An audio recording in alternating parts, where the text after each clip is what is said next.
ಕೂರ್ಗಿನ ಬೆಟ್ಟಗಳು ಮಳೆಗೆ ತೊಯ್ದಿದ್ದವು. ರಸ್ತೆಯ ಇಕ್ಕೆಲಗಳಲ್ಲಿ ಕಾಫಿ ತೋಟಗಳು ಹಸಿರಾಗಿ ನಿಂತಿದ್ದವು. ಮಂಜು ಬೆಟ್ಟದ ತುದಿಯನ್ನು ಮುಚ್ಚಿತ್ತು. ಬಸ್ಸಿನ ಕಿಟಕಿಯಿಂದ ಹೊರಗೆ ನೋಡುತ್ತಿದ್ದ ಆದಿತ್ಯನಿಗೆ ಇದೆಲ್ಲ ಹಿಂದೆ ಒಮ್ಮೆ ನೋಡಿದ ಕನಸಿನಂತೆ ಕಾಣಿಸಿತು. ಮತ್ತು 10 ವರ್ಷಗಳಲ್ಲಿ ಎಷ್ಟು ಬದಲಾಗಿರುತ್ತದೆ ಊರು. ಅವನ ಬ್ಯಾಗಿನಲ್ಲಿ ಒಂದು ಹಳೆಯ ಫೋಟೋ ಇತ್ತು. ಅಪ್ಪ, ಅಮ್ಮ ಮತ್ತು ಆದಿತ್ಯ. ಕಾಡಿನ ಮಧ್ಯೆ ಇದ್ದ ಆ ಮನೆಯ ಮುಂದೆ ನಿಂತು ತೆಗೆದುಕೊಂಡ ಫೋಟೋ. ಮನೆಯ ಹಿಂದೆ ದೊಡ್ಡ ಹಲಸಿನ ಮರ, ಅಂಗಳದಲ್ಲಿ ತುಳಸಿಕಟ್ಟೆ, ದರ್ಬೆ, ಗರಿಕೆ ಬೆಳೆದ ಹಾದಿ. ಅಪ್ಪ ಬೆಂಗಳೂರಿಗೆ ವರ್ಗಾವಣೆಯಾದ ಮೇಲೆ ಮನೆ ಬಿಟ್ಟರು.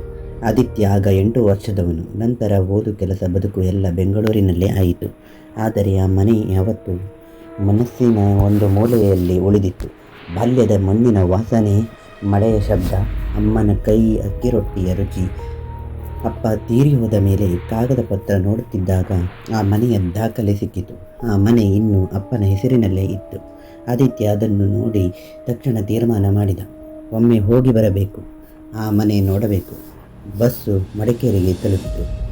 ಮಡಿಕೇರಿ ಬಸ್ ನಿಲ್ದಾಣದಿಂದ ಹೊರಗೆ ಬಂದ ಆದಿತ್ಯ ಒಂದು ಆಟೋ ಹಿಡಿದ. ಚಾಲಕ ವಯಸ್ಸಾದ ಮನುಷ್ಯ, ತಲೆ ಮೇಲೆ ಕೆಂಪು ಶಾಲು ಸುತ್ತಿಕೊಂಡಿದ್ದ. ನಾಗರಹೊಳೆ ರಸ್ತೆಯಲ್ಲಿ ಮೂಗೂರು ಕ್ರಾಸ್. ಅಲ್ಲಿಂದ ಕಾಡಿನ ದಾರಿಯಲ್ಲಿ ಒಂದು ಮನೆ ಇದೆ, ಅಲ್ಲಿಗೆ ಹೋಗಬೇಕು. ಆಟೋ ಚಾಲಕ ಒಂದು ಕ್ಷಣ ಮಾತನಾಡಲಿಲ್ಲ. ನಂತರ ಕನ್ನಡಿಯಲ್ಲಿ ಆದಿತ್ಯನ ಕಡೆ ನೋಡಿದ. ಮೂಗೂರು ಕ್ರಾಸ್ ಗೊತ್ತು, ಆದರೆ ಅಲ್ಲಿ ಕಾಡಿನ ಒಳಗೆ ಯಾವ ಮನೆ ಇದೆ ಅಂತ ಗೊತ್ತಿಲ್ಲ. ನಾನು ಚಿಕ್ಕಂದಿನಲ್ಲಿ ಅಲ್ಲೇ ಇದ್ದೆ, ನಮ್ಮ ಮನೆ ಅಲ್ಲೇ ಇದೆ. ಚಾಲಕ ಏನೂ ಹೇಳಲಿಲ್ಲ. ಆಟೋ ಹೊರಟಿತು. ಮಡಿಕೇರಿ ದಾಟಿ ರಸ್ತೆ ಕಿರಿದಾಯಿತು. ಇಕ್ಕೆಲಗಳಲ್ಲಿ ಕಾಫಿ ತೋಟ, ನಂತರ ದಟ್ಟ ಕಾಡು. ಮಳೆ ನಿಂತಿತ್ತು, ಆದರೆ ಮರಗಳಿಂದ ತೊಟ್ಟುಕ್ಕುವ ನೀರಿನ ಶಬ್ದ ಕೇಳುತ್ತಿತ್ತು. ಗಾಳಿ ತಂಪಾಗಿತ್ತು. ಆದಿತ್ಯ ಕಿಟಕಿಯ ಹೊರಗೆ ನೋಡುತ್ತಾ ಇದ್ದ. ಆಗ ಮೊಬೈಲ್ ನೋಡಿದ. ಗೂಗಲ್ ಮ್ಯಾಪ್ ತೆರೆದ. ಮೂಗೂರು ಕ್ರಾಸ್ ಹುಡುಕಿದ. ಕ್ರಾಸ್ ಕಾಣಿತು, ಆದರೆ ಅಲ್ಲಿಂದ ಕಾಡಿನ ಒಳಗೆ ಯಾವ ರಸ್ತೆಯೂ ಇರಲಿಲ್ಲ, ಯಾವ ಮನೆಯ ಗುರುತು ಇರಲಿಲ್ಲ. ಅಲ್ಲಿ ಇರಬೇಕಾದ ಜಾಗದಲ್ಲಿ, ನಕ್ಷೆಯಲ್ಲಿ ಕೇವಲ ಹಸಿರು ಕಾಡಿನ ಗುರುತು ಮಾತ್ರ ಇತ್ತು. ಆದಿತ್ಯ ಮತ್ತೆ ಜೂಮ್ ಮಾಡಿದ. ಏನೂ ಕಾಣಲಿಲ್ಲ. ಬಹುಶಃ ನಕ್ಷೆ ಅಪ್ಡೇಟ್ ಆಗಿಲ್ಲ. ಹಳ್ಳಿ ಮನೆಗಳು ನಕ್ಷೆಯಲ್ಲಿ ಬರುವುದಿಲ್ಲ, ಅವನ ಮನಸ್ಸಿಗೆ ಹೇಳಿಕೊಂಡ. ಮೂಗೂರು ಕ್ರಾಸ್ ಬಂತು. ಆಟೋ ನಿಂತಿತು. ಇಲ್ಲಿಂದ ಮುಂದೆ ರಸ್ತೆ ಇಲ್ಲ, ನಡೆದು ಹೋಗಬೇಕು. ಆದಿತ್ಯ ಇಳಿದ. ಹಣ ಕೊಟ್ಟ. ಚಾಲಕ ಹಣ ತೆಗೆದುಕೊಂಡು ಹೊರಡಲು ಅನುವಾದ. ಆಗ ಅವನು ಒಮ್ಮೆ ಹಿಂದೆ ತಿರುಗಿ ಹೇಳಿದ, ಬೇಗ ವಾಪಸ್ ಬಾ, ಸಂಜೆ ಆಗುವ ಮೊದಲು. ಕತ್ತಲಾದ ಮೇಲೆ ಆ ಕಾಡಿನಲ್ಲಿ ಇರಬೇಡ. ಆದಿತ್ಯ ಅದನ್ನು ಕೇಳಿ ಸ್ವಲ್ಪ ಅಸ್ವಸ್ಥನಾದ. ಯಾಕೆ? ಚಾಲಕ ಉತ್ತರಿಸಲಿಲ್ಲ. ಆಟೋ ಹೊರಟು ಹೋಯಿತು. ಆದಿತ್ಯ ಕ್ರಾಸ್ನ ಮುಂದೆ ನಿಂತ. ಎಡಕ್ಕೆ ಒಂದು ಕಿರಿದಾದ ಮಣ್ಣಿನ ದಾರಿ ಕಾಡಿನ ಒಳಗೆ ಹೋಗುತ್ತಿತ್ತು. ದಾರಿಯ ಇಕ್ಕೆಲಗಳಲ್ಲಿ ಎತ್ತರದ ಮರಗಳು, ಎಲೆಗಳ ಮಧ್ಯದಿಂದ ಬೆಳಕು ನೆಲಕ್ಕೆ ಬಿದ್ದು ಚಿತ್ತಾರ ಮಾಡಿತ್ತು. ಮಣ್ಣಿನ ವಾಸನೆ ತೀವ್ರವಾಗಿತ್ತು. ಅವನು ಆ ದಾರಿ ನೋಡಿದ ಕ್ಷಣ ಏನೋ ಹೃದಯದಲ್ಲಿ ಕಲಕಿದಂತಾಯಿತು. ಆ ದಾರಿ ಗೊತ್ತು, ಈ ಮರಗಳ ವಾಸನೆ ಗೊತ್ತು, ಇಲ್ಲಿ ಹಿಂದೆ ಓಡಾಡಿದ ಕಾಲುಗಳಿಗೆ ಈ ನೆಲ ಗೊತ್ತು. ಬ್ಯಾಗ್ ಹೆಗಲಿಗೇರಿಸಿ ನಡೆಯಲು ಶುರು ಮಾಡಿದ. ದಾರಿ ನಡೆಯುತ್ತಾ ಹೋದಂತೆ ಬಾಲ್ಯದ ನೆನಪುಗಳು ಒಂದೊಂದಾಗಿ ಬರಲು ಶುರುವಾದವು. ಆ ಮರದ ಬುಡದಲ್ಲಿ ಒಮ್ಮೆ ಹಾವು ಕಂಡಿತ್ತು. ಅಪ್ಪ ಕೋಲು ಹಿಡಿದು ಓಡಿಸಿದ್ದರು. ಆ ಕಲ್ಲಿನ ಮೇಲೆ ಕೂತು ಅಮ್ಮ ಕಟ್ಟೆ ಕೊಟ್ಟ ತಿಂಡಿ ತಿನ್ನುತ್ತಿದ್ದ. ಮಳೆ ಬಂದಾಗ ಆ ದೊಡ್ಡ ಮರದ ಕೆಳಗೆ ನಿಂತು ಮಳೆ ನೋಡುತ್ತಿದ್ದ. ಆದಿತ್ಯ ನಡೆಯುತ್ತಲೇ ಇದ್ದ. ದಾರಿ ಒಂದು ತಿರುವು ದಾಟಿ ಇಳಿದಾರು ಇಳಿದು ಮತ್ತೊಂದು ತಿರುವು ತೆಗೆದುಕೊಂಡಿತು. ಆಗ ಅವನ ಕಣ್ಣಿಗೆ ಬಿದ್ದಿತು ಮನೆ. ಅದೇ ಮನೆ. ಕಾಡಿನ ನಡುವೆ ನಿಂತ ಆ ಕೆಂಪು ಹಂಚಿನ ಮನೆ. ಅದೇ ಅಂಗಳ, ಅದೇ ತುಳಸಿಕಟ್ಟೆ, ಹಿಂದೆ ಅದೇ ಹಲಸಿನ ಮರ. 10 ವರ್ಷ ಕಳೆದಿದ್ದರೂ ಮನೆ ಹಾಗೇ ಇತ್ತು, ಯಾವ ಬದಲಾವಣೆಯೂ ಇಲ್ಲದಂತೆ. ಆದಿತ್ಯ ಒಂದು ಕ್ಷಣ ನಿಂತ. ಎದೆ ಭಾರವಾಯಿತು, ಕಣ್ಣು ತೇವವಾಯಿತು. ಇದು ನನ್ನ ಮನೆ. ಅವನ ಅಂಗಳಕ್ಕೆ ಹೆಜ್ಜೆ ಇಟ್ಟ. ತುಳಸಿ ಕಟ್ಟೆ ಹಚ್ಚ ಹಸಿರಾಗಿತ್ತು. ತಾಜಾ ತುಳಸಿ ಎಲೆಗಳು ಮೇಲೆ ಅರಳಿದ್ದವು. ಅಂಗಳ ಗುಡಿಸಿದಂತಿತ್ತು. ಮನೆಯ ಬಾಗಿಲಿಗೆ ಹೊಸ ರಂಗೋಲಿ ಇತ್ತು. ಆದಿತ್ಯ ಗೊಂದಲಕ್ಕೆ ಬಿದ್ದ. 10 ವರ್ಷದಿಂದ ಖಾಲಿ ಇರಬೇಕಾಗಿದ್ದ ಮನೆ, ಆದರೆ ಯಾರೋ ಇಲ್ಲಿ ಇದ್ದಂತೆ ಕಾಣಿಸುತ್ತದೆ. ಬಾಗಿಲು ತಟ್ಟಿದ. ಯಾರೂ ಬರಲಿಲ್ಲ. ಮತ್ತೊಮ್ಮೆ ತಟ್ಟಿದ. ಬಾಗಿಲು ತನ್ನಷ್ಟಕ್ಕೆ ತೆರೆಯಿತು. ಒಳಗೆ ಕತ್ತಲು. ಆದರೆ ಅಡುಗೆ ಮನೆಯ ಕಡೆಯಿಂದ ಅಲೆಯ ಹೊಗೆಯ ವಾಸನೆ ಬರುತ್ತಿತ್ತು. ಯಾರೋ ಅಡುಗೆ ಮಾಡುತ್ತಿದ್ದಾರೆ. ಯಾರಾದರೂ ಇದ್ದೀರಾ? ಒಳಗಿನಿಂದ ಯಾವ ಉತ್ತರವೂ ಬರಲಿಲ್ಲ. ಆದರೆ ಶಾಲೆಯ ಒಲೆಯ ಶಬ್ದ ಕೇಳಿಸುತ್ತಿತ್ತು. ಆದಿತ್ಯ ಒಳಗೆ ಅಡಿ ಇಟ್ಟ. ಮನೆ ಒಳಗೆ ಎಲ್ಲ ಹಾಗೆಯೇ ಇತ್ತು. ಅದೇ ಅದೇ ತೇಗದ ಮರದ ಕಪಾಟು, ಅದೇ ಗೋಡೆಯ ಮೇಲೆ ತೂಗಿದ ದೇವರ ಫೋಟೋ, ಅದೇ ಜಗಲಿಯ ಮೇಲಿದ್ದ ಕಲ್ಲಿನ ಕಂಬ, ಎಲ್ಲ ಅದೇ. 10 ವರ್ಷ ಕಳೆದಿಲ್ಲ ಎಂಬಂತೆ. ಆದರೆ ಒಂದು ವಿಚಿತ್ರ ಇತ್ತು, ಧೂಳಿಲ್ಲ. 10 ವರ್ಷ ಖಾಲಿ ಇದ್ದ ಮನೆಯಲ್ಲಿ ಕಣಧೂಳು ಇರಲಿಲ್ಲ. ಕಪಾಟಿನ ಮೇಲೆ ಇಟ್ಟ ವಸ್ತುಗಳು ಹೊಸದಾಗಿ ಒರೆಸಿದಂತಿದ್ದವು. ಗೋಡೆ ಶುಭ್ರವಾಗಿದ್ದವು. ಆದಿತ್ಯ ಅಡುಗೆ ಮನೆಯ ಕಡೆ ನಡೆದ. ಒಲೆಯ ಮೇಲೆ ಮಣ್ಣಿನ ಮಡಕೆಯಲ್ಲಿ ಏನೋ ಕುದಿಯುತ್ತಿತ್ತು. ಕೆಂಡ ಹೊತ್ತಿಕೊಂಡಿತ್ತು. ಆದರೆ ಅಡುಗೆ ಮನೆಯಲ್ಲಿ ಯಾರೂ ಇರಲಿಲ್ಲ. ಅವನು ಮಡಕೆ ಕಡೆ ಬಾಗಿ ನೋಡಿದ. ಅಕ್ಕಿ ಗಂಜಿ. ಅಮ್ಮ ಯಾವಾಗಲೂ ಹಾಕುತ್ತಿದ್ದ ರೀತಿಯ ಗಂಜಿ, ಅದೇ ವಾಸನೆ. ಎದೆಯಲ್ಲಿ ಏನೋ ಕಲಕಿತು. ಆದಿತ್ಯ ಹೊರಗೆ ಬಂದ. ಅಂಗಳದಲ್ಲಿ ನಿಂತ. ಸ್ವಲ್ಪ ದೂರದಲ್ಲಿ ಪಕ್ಕದ ಮನೆ ಕಾಣಿಸಿತು. ಅಲ್ಲಿ ಒಬ್ಬ ಮುದುಕಿ ಕಂಡಳು. ಅಂಗಳದಲ್ಲಿ ಕೂತು ಏನೋ ಕಾಯಿ ಹೆಚ್ಚುತ್ತಿದ್ದಳು. ಆದಿತ್ಯ ಅವಳ ಕಡೆ ನಡೆದ. ಅಜ್ಜಿ ನಮಸ್ಕಾರ. ಮುದುಕಿ ತಲೆ ಎತ್ತಿ ನೋಡಿದಳು. ಅವಳ ಕಣ್ಣುಗಳಲ್ಲಿ ಒಂದು ಕ್ಷಣ ಅದೇನೋ ಮಿಂಚಿತು. ಆಶ್ಚರ್ಯವೋ ಭಯವೋ ತಿಳಿಯಲಿಲ್ಲ. ನೀನು ಯಾರು? ನಾನು ಆ ಮನೆಯ ರಾಮಣ್ಣ ಅವರ ಮಗ ಆದಿತ್ಯ. 10 ವರ್ಷ ಆಯಿತು ಬೆಂಗಳೂರಿಗೆ ಹೋಗಿ, ಈಗ ಬಂದಿದ್ದೇನೆ. ಮುದುಕಿ ಕೈಯಲ್ಲಿದ್ದ ಕಾಯಿ ನಿಧಾನಕ್ಕೆ ಕೆಳಗಿಟ್ಟಳು. ಅವಳ ಮುಖದ ಬಣ್ಣ ಬದಲಾಯಿತು. ರಾಮಣ್ಣ ಅವರ ಮಗ? ಹೌದಜ್ಜಿ. ನೀವು ನನ್ನ ಗುರುತು ಹಿಡಿದೀರಾ? ನಾನು ಚಿಕ್ಕಂದಿನಲ್ಲಿ ನಿಮ್ಮ ಮನೆಗೆ ಬರುತ್ತಿದ್ದೆ. ಮುದುಕಿ ಎದ್ದು ನಿಂತಳು. ಅವಳ ಕೈ ನಡುಗುತ್ತಿತ್ತು. ಮಗು, ಆ ಮನೆಯ ಒಳಗೆ ಹೋಗಿದ್ದೀಯಾ? ಹೌದು. ಇದ್ದಕ್ಕಿದ್ದಂತೆ ಬಾಗಿಲು ತೆರೆದಿತು. ಒಳಗೆ ಒಲೆ ಹತ್ತಿಕೊಂಡಿದೆ. ಯಾರಾದರೂ ಇದ್ದಾರಾ ಅನ್ನಿಸಿ. ಅಲ್ಲಿ ಯಾರೂ ಇಲ್ಲ. ಮುದುಕಿ ಮಾತು ತುಂಡರಿಸಿದಳು. ಅವಳ ದನಿ ಗಡಸಾಗಿತ್ತು. ಆ ಮನೆಯ 10 ವರ್ಷದ ಹಿಂದೆ ಸುಟ್ಟು ಹೋಯಿತು. ಆದಿತ್ಯ ತಣ್ಣಗಾದ. ಏನಂದಿರಿ? ಸುಟ್ಟು ಹೋಯಿತು? ಆ ಮನೆ ಇಲ್ಲ. ಆದರೆ ನಾನು ಈಗಷ್ಟೇ ಆ ಮನೆಯೊಳಗೆ ಇದ್ದೆ. ಒಲೆ ಉರಿಯುತ್ತಿತ್ತು. ಅಂಗಳದಲ್ಲಿ ರಂಗೋಲಿ ಇದೆ. ಮುದುಕಿ ಆದಿತ್ಯನ ಕಣ್ಣಿನಲ್ಲಿ ಕಣ್ಣಿಟ್ಟು ನೋಡಿದಳು. ಅವಳ ಮುಖದಲ್ಲಿ ಭಯ ಸ್ಪಷ್ಟವಾಗಿ ಕಾಣಿಸಿತು. ನನ್ನ ಜೊತೆ ಬಾ. ಮುದುಕಿ ಆದಿತ್ಯನನ್ನು ಕರೆದುಕೊಂಡು ಆ ಮನೆ ನಿಂತಿದ್ದ ಜಾಗಕ್ಕೆ ನಡೆದಳು. ಅಂಗಳದ ಬದಿಗೆ ಬಂದ ಆದಿತ್ಯ ನಿಂತ. ಆ ಮನೆ ಇರಲಿಲ್ಲ. ಮನೆ ನಿಂತಿದ್ದ ಜಾಗದಲ್ಲಿ ಕಪ್ಪಾದ ನೆಲ ಇತ್ತು. ಉರಿದ ಮರದ ತುಂಡುಗಳು, ಬಿದ್ದ ಗೋಡೆಯ ಕಲ್ಲುಗಳು, ಮಳೆಗೆ ತೊಳೆದ ಭಸ್ಮದ ಕರಿನೆಲ. ಮನೆ ಇದ್ದ ಜಾಗದಲ್ಲಿ ಈಗ ಕಾಡು ಬೆಳೆದಿತ್ತು. ಮರದ ಬೇರುಗಳು ಉರಿದ ನೆಲವನ್ನು ಆಕ್ರಮಿಸಿಕೊಂಡಿದ್ದವು. ಆದಿತ್ಯ ಕಣ್ಣು ಉಜ್ಜಿಕೊಂಡ.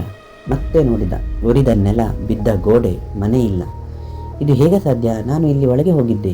ಒಲೆ ಉರಿಯುತ್ತಿತ್ತು. ಕಪಾಟು ಇತ್ತು. ಗೋಡೆಯ ಮೇಲೆ ದೇವರ ಫೋಟೋ ಇತ್ತು. ಮುದುಕಿ ಚಳಿಯಲ್ಲಿ ನಡುಗಿದಂತೆ ತನ್ನ ಶಾಲು ಬಿಗಿಯ ಮಾಡಿಕೊಂಡಳು. ಆ ಮನೆ ಸುಟ್ಟಿತು. 10 ವರ್ಷದ ಹಿಂದೆ ರಾತ್ರಿ ಬೆಂಕಿ ಹತ್ತಿಕೊಂಡಿತು. ಮನೆಯಲ್ಲಿ ಇದ್ದ ಎಲ್ಲರೂ. ಅವಳ ಮಾತು ನಿಲ್ಲಿಸಿದಳು. ಎಲ್ಲರೂ? ಏನು ಅಜ್ಜಿ? ಮನೆ ಸುಟ್ಟ ಮೇಲೆ ಯಾರೂ ಉಳಿಯಲಿಲ್ಲ. ಆದಿತ್ಯ ಒಂದು ಕ್ಷಣ ಮಾತಾಡಲಿಲ್ಲ. ಉಸಿರು ಬಿಗಿಯಾಯಿತು. ಆದರೆ ನಮ್ಮ ಅಪ್ಪ ಬೆಂಗಳೂರಿಗೆ ವರ್ಗ ಆಗಿ ಹೋದರು. ಆಮೇಲೆ ಮನೆ ಖಾಲಿ ಇತ್ತು. ನಾವು ಇಲ್ಲಿ ಇರಲಿಲ್ಲ. ಮುದುಕಿ ಮತ್ತೆ ಆದಿತ್ಯನ ಕಣ್ಣಿನಲ್ಲಿ ನೋಡಿದಳು. ಅವಳ ಮುಖದಲ್ಲಿ ಅಯೋಮಯ ಭಾವ ಕಾಣಿಸಿತು. ನಿನ್ನ ಅಪ್ಪ ಹೆಸರು ರಾಮಣ್ಣ ಅಂದೇ ಅಲ್ಲವಾ? ಹೌದು. ಅವರ ಮನೆ ಈ ಮನೆಯಲ್ಲ. ಮುದುಕಿ ನಿಧಾನಕ್ಕೆ ಹೇಳಿದಳು. ನಿನ್ನ ಅಪ್ಪನ ಮನೆ ಇನ್ನೊಂದು ರಸ್ತೆಯಲ್ಲಿ. ಇಲ್ಲಿ ಇದ್ದ ಮನೆ ಕೃಷ್ಣಪ್ಪ ಅವರದು. ಅವರ ಮನೆ ಸುಟ್ಟಿತು. ಅವರ ಇಡೀ ಕುಟುಂಬ. ಮುದುಕಿ ಮಾತು ನಿಲ್ಲಿಸಿ ಕಣ್ಣು ತೊಡೆದುಕೊಂಡಳು. ಆದಿತ್ಯ ಅಲ್ಲೇ ನಿಂತ. ಕಾಡಿನ ಗಾಳಿ ತಂಪಾಗಿ ಬೀಸಿತು.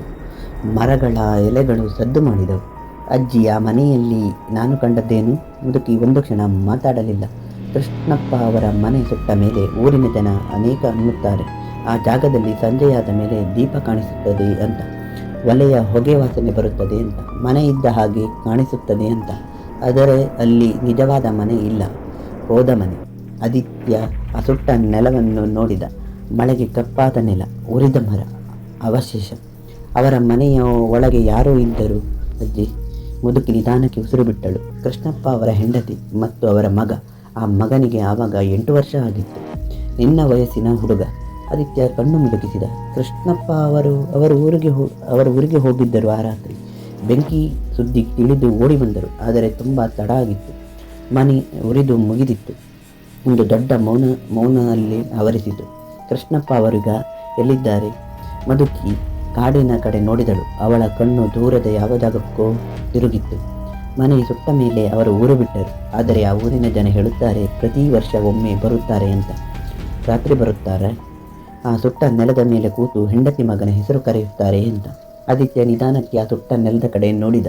ಅಜ್ಜಿ, ನಾನು ಕಂಡ ಮನೆ ಅದೇ ಮನೆ ಅಲ್ಲವಾ? ಕೃಷ್ಣಪ್ಪ ಅವರ ಮನೆ. ಮುದುಕಿ ಉತ್ತರಿಸಲಿಲ್ಲ. ಆದಿತ್ಯ ಮತ್ತೊಮ್ಮೆ ಆ ಸುಟ್ಟ ನೆಲದ ಕಡೆ ಹೊರಟ. ಮುದುಕಿ ಅವನನ್ನು ತಡೆಯಲು ಯತ್ನಿಸಿದಳು. ಆದರೆ ಅವನು ನಿಲ್ಲಲಿಲ್ಲ. ಆ ಜಾಗಕ್ಕೆ ಬಂದ. ಉರಿದ ನೆಲ, ಕಪ್ಪು ಮಣ್ಣು, ಬಿದ್ದ ಕಲ್ಲಿನ ಗೋಡೆ. ಆದರೆ ಒಂದು ಕಡೆ ಅವನ ದೃಷ್ಟಿ ಬಿದ್ದಿತ್ತು. ಉರಿದ ನೆಲದ ಮಧ್ಯದಲ್ಲಿ ಒಂದು ತುಳಸಿ ಗಿಡ ಇತ್ತು. ಉರಿದ ನೆಲದಲ್ಲಿ ಬೆಳೆದ ತಾಜಾ ತುಳಸಿ, ಹಸಿರು ಎಲೆಗಳು. ಅದರ ಸುತ್ತ ಯಾರೋ ಕಲ್ಲು ಜೋಡಿಸಿ ಕಟ್ಟೆ ಕಟ್ಟಿದ್ದರು. ಅದರ ಮೇಲೆ ಒಂದು ಹೂ ಇತ್ತು, ತಾಜಾ ಹೂ. ಇಂದು ಬೆಳಿಗ್ಗೆ ಇಟ್ಟ ಹಾಗಿತ್ತು. ಆದಿತ್ಯ ಬಾಗಿ ಆ ಹೂ ನೋಡಿದ. ಪಕ್ಕದಲ್ಲಿ ಮಣ್ಣಿನ ಮೇಲೆ ಯಾರೋ ಬೆರಳಿನಿಂದ ಬರೆದ ಹಾಗಿತ್ತು ಅಕ್ಷರಗಳು. ಆದಿತ್ಯ ಬಾಗಿ ಓದಿದ. ಕನ್ನಡದಲ್ಲಿ ಬರೆದಿತ್ತು, ಅಮ್ಮ ಬಾ. ಎರಡನೇ ಪದ ಮಣ್ಣಿನ ಮೇಲೆ ಮಕ್ಕಳ ಬೆರಳಿನ ಗೆರೆ. ಆದಿತ್ಯ ಎರಡೂ ಪದ ನೋಡಿ ಎದ್ದ. ಅವರ ಕಣ್ಣುಗಳಲ್ಲಿ ನೀರು ಬಂತು. ಯಾಕೆ ಅಳು ಬರುತ್ತಿದೆ ಅಂತ ತಿಳಿಯಲಿಲ್ಲ, ಆದರೆ ಅಳು ಬಂತು. ಆಗ ಅವನಿಗೆ ಒಂದು ಅನಿಸಿತು. ನಾನು ಮನೆ ಒಳಗೆ ಹೋಗಿದ್ದೆ. ಒಲೆ ಉರಿಯುತ್ತಿತ್ತು. ಅದೇ ಗಂಜಿ ವಾಸನೆ, ಅದೇ ದೇವರ ಫೋಟೋ, ಅದೇ ಕಪಾಟು. ಆ ಮನೆಯಲ್ಲಿ ಅಮ್ಮ ಇದ್ದರು. ಆ ಮನೆಯ ಅಮ್ಮ ಸತ್ತ ಅಮ್ಮ. 10 ವರ್ಷದ ಹಿಂದೆ ಮನೆ ಸುಟ್ಟ ರಾತ್ರಿ ಹೋದ ಅಮ್ಮ. ತನ್ನ ಮಗನಿಗಾಗಿ ಒಲೆ ಹಚ್ಚಿ ಗಂಜಿ ಮಾಡುತ್ತಿದ್ದ ಅಮ್ಮ. ಮಗ ಬರುತ್ತಾನೆ ಅಂತ ಕಾಯುತ್ತಿದ್ದ ಅಮ್ಮ. ಆದಿತ್ಯ ಮೊಬೈಲ್ ತೆಗೆದ. ಅಪ್ಪನ ಕಾಗದ ಪತ್ರ ನೋಡಿದ. ಮನೆಯ ವಿಳಾಸ ಓದಿದ. ಮೂಗೂರು ಕ್ರಾಸ್ ಬಲಕ್ಕೆ, 2ನೇ ದಾರಿ. ಅವನು ಬಂದ ದಾರಿ ಎಡಕ್ಕೆ ಇತ್ತು. ನನ್ನ ಮನೆ ಇನ್ನೊಂದು ದಾರಿಯಲ್ಲಿ ಇದೆ. ನಾನು ತಪ್ಪು ದಾರಿಯಲ್ಲಿ ಬಂದೆ, ತಪ್ಪು ಮನೆ ಹೊಕ್ಕೆ. ಆದರೆ ಆ ಮನೆ ನನ್ನನ್ನು ಬಿಟ್ಟಿದೆ. ಒಳಗೆ ಕರೆಯಲಿಲ್ಲ. ಒಲೆ ಹಚ್ಚಿ ಕಾಯ್ದ ಅಮ್ಮ ತನ್ನ ಮಗನಿಗಾಗಿ ಕಾಯುತ್ತಿದ್ದಳು. ನಾನು ಬೇರೆ ಮಗ ಎಂದು ಗೊತ್ತಾಗಿ ಹೊರಗೆ ಕಳಿಸಿದಳು. ಆದಿತ್ಯ ಕೆಳಗೆ ನೋಡಿದ. ಮಣ್ಣಿನ ಮೇಲಿನ 2 ಪದ, ಅಮ್ಮ ಬಾ. ಒಂದು ಮಗು ತನ್ನ ಅಮ್ಮನಿಗೆ ಬರೆದ ಮಾತು. ಬಹುಶಃ ಅಂದು ರಾತ್ರಿ ಆ ಮನೆ ಸುಡುವ ಮೊದಲು ಆ 8 ವರ್ಷದ ಮಗು ಬರೆದ ಮಾತು, ಅಥವಾ ಮನೆ ಸುಟ್ಟ ಮೇಲೆ ಅಲ್ಲೇ ಉಳಿದ ಆ ಮಗು ಪ್ರತಿ ಬೆಳಿಗ್ಗೆ ಬರೆಯುತ್ತಿರುವ ಮಾತು. ಆದಿತ್ಯ ಕಣ್ಣು ಒರೆಸಿಕೊಂಡ. ಆ ತುಳಸಿ ಗಿಡಕ್ಕೆ ಕೈ ಮುಗಿದ. ನಿನ್ನ ಅಮ್ಮ ಒಳಗೆ ಇದ್ದಾಳೆ, ನಿನಗಾಗಿ ಕಾಯುತ್ತಿದ್ದಾಳೆ. ಅವನು ಮೇಲೆ ನೋಡಿದ. ಕಾಡಿನ ಮೇಲೆ ಆಕಾಶ ಕಾಣಿಸಿತು. ಮೋಡ ಸರಿದು ಒಂದು ಕ್ಷಣ ಬಿಸಿಲು ಬಂದಿತ್ತು. ಆ ಸುಟ್ಟ ನೆಲದ ಮೇಲೆ ಬಿಸಿಲು ಬಿದ್ದಿತ್ತು. ತುಳಸಿ ಗಿಡ ಹೊಳೆಯಿತು. ಆದಿತ್ಯ ತಿರುಗಿ ನೋಡಿದ. ಅವನ ಮನೆ ಇನ್ನೊಂದು ದಾರಿಯಲ್ಲಿ ಇತ್ತು. ಅಲ್ಲಿ ಹೋಗಬೇಕಿತ್ತು. ಆದರೆ ಆ ಮನೆ ಈ ಮಾಯವಾದ ಮನೆ. ಅವನ ಮನಸ್ಸಿನಿಂದ ಎಂದು ಮಾಯವಾಗುವುದಿಲ್ಲ ಎಂದು ಗೊತ್ತಿತ್ತು. ದಾರಿ ತಿರುವು ತೆಗೆದುಕೊಂಡ ಕ್ಷಣ ಅವನಿಗೆ ಹಿಂದೆ ಒಂದು ಸದ್ದು ಕೇಳಿಸಿತು. ಮಗುವಿನ ನಗು. ಒಂದೇ ಒಂದು ಕ್ಷಣ ಕಾಡಿನ ಗಾಳಿಯಲ್ಲಿ ತೇಲಿ ಬಂದ ನಗು. ಮತ್ತೆ ಕಾಡಿನ ಸದ್ದು. ಆದಿತ್ಯ ನಿಂತ. ಹಿಂದೆ ತಿರುಗಲಿಲ್ಲ, ನಡೆದ.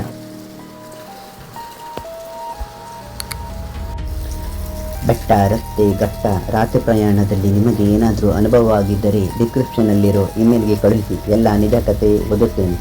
ಮೊದಲ ಸಲ ಈ ಚಾನಲ್ ನೋಡುತ್ತಿದ್ದರೆ ಸಬ್ಸ್ಕ್ರೈಬ್ ಮಾಡಿ.